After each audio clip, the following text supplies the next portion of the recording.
So, perch next to me here. I'm really glad there's these little.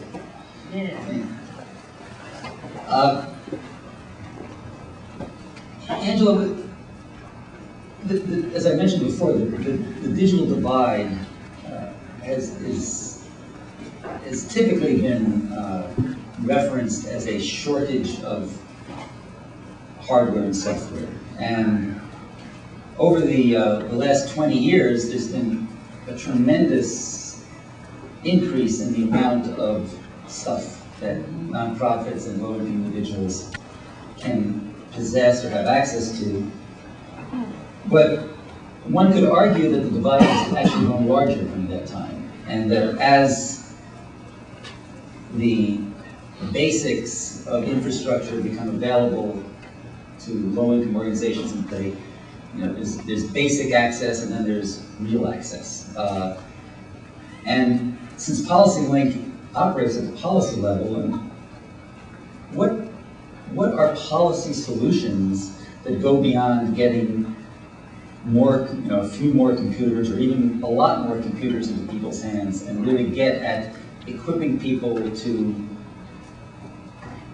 imagine and to act on some of the ideas you expressed in your opening remarks? Well, I think the first thing that we need to do is get comfortable with policy. And from PolicyLink, an organization where when I tell people the name of the organization, they never know what it is I do. As a matter of fact, my husband has asked for a 3x5 card that he can carry and pull out when people ask him to give a quick explanation. What is PolicyLink and what do they do? And I've found that people are often uncomfortable and unfamiliar and intimidated by policy. And I just like to think of people thinking about policy as taking preemptive action. Preemptive action. Because if you think about it, we often know what's likely to happen down the road. We don't really need all of the information and reports and statistical data to often understand how poorly we're doing, the risks that are out there.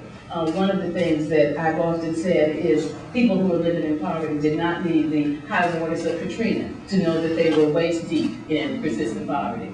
As people often don't need to test the air quality and test the water quality to know that they're really getting the worst of both.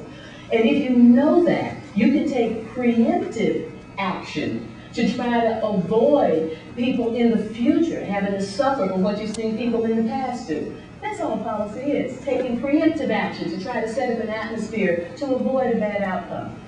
And it's clear from what we have seen in this nation regarding technology that some preemptive action was needed, it was taken, and we need to do it again. I mean, we understood as people began to use technology and it became a way of life that we needed to do something in the mid-90s.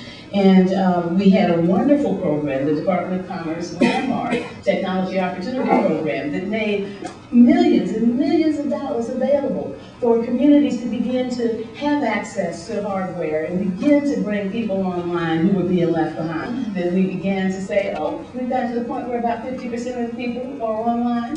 And then the administration in 2004, A Nation Online came out.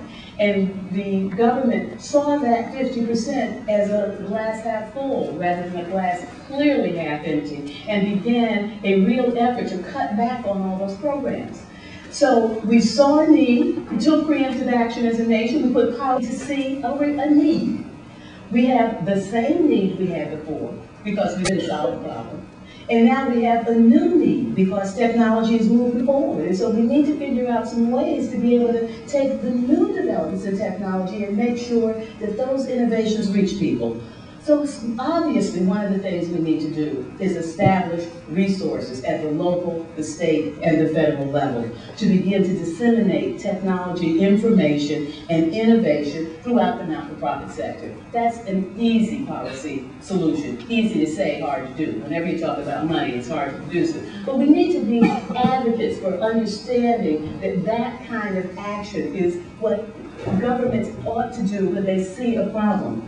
But beyond that, we need forums and intermediaries at the local and national level that can really facilitate adoption and dissemination of technology. Because that kind of approach is what we do to speed up. And think about it, that policy often doesn't change that much as an approach, but it is the content of it that changes. When you have a problem, you often need to put a policy in place that gets more money. But you also have to put in people who understand something about how to solve the problem, something about the technical skills that will be needed, and you need to put in place an infrastructure to allow people with that knowledge to reach people who need it. So we need to think about identifying those kind of intermediaries that can be useful during this time of explosive innovation that needs to get to people. We need to support universal service reforms that enable not-for-profits to gain broadband access to the best, to what's best and take advantage of it. Now, broadband access is something we've been talking about a long time, and everything out there doesn't require broadband access, but we ought to make sure that places get it. I've been very excited about a program in San Francisco with the Alice Griffith Public Housing projects, that they now are completely wired, and they are going to be developing all kinds of opportunities for residents and organizations to use technology proactively. And it's very exciting to see that happening in San Francisco, that expects to be wired completely as a city, but starting in the low-income community, starting with those who are most likely to be left behind. And I think that that's a good policy approach. I often find, and you've probably seen it too, that if you solve the problem for those who are most vulnerable, you actually end up solving it for everybody.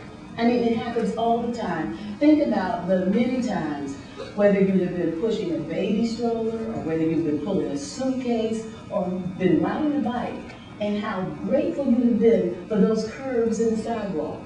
They were there for people with disabilities who could not maneuver around without being able to take that into account. But once you do that for those who are most vulnerable, you solve it for everybody.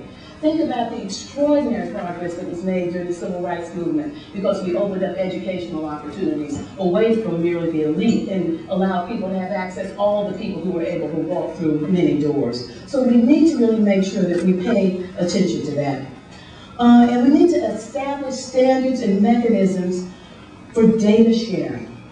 That if we really want to use all of the capacity of some of the latest technologies, it's very important that we open up and we liberate data. And we need to have policies in place to allow that to happen. So those are some of the policy ideas. And as I've said, the structure is not unique. It's the content that really comes in this time for these issues that we have to focus on. And we need to all get familiar with these policy ideas, so when people ask us, we can really tick them off and be consistent about what we need in order to really thrive.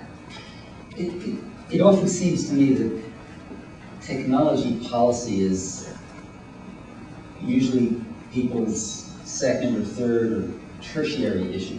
So right now, in the gubernatorial race in California, there's a candidate, Steve Wesley, who's identified with a technology background, and another candidate, this is in the Democratic primary, of course, Phil Angelides, who has a more traditional political background.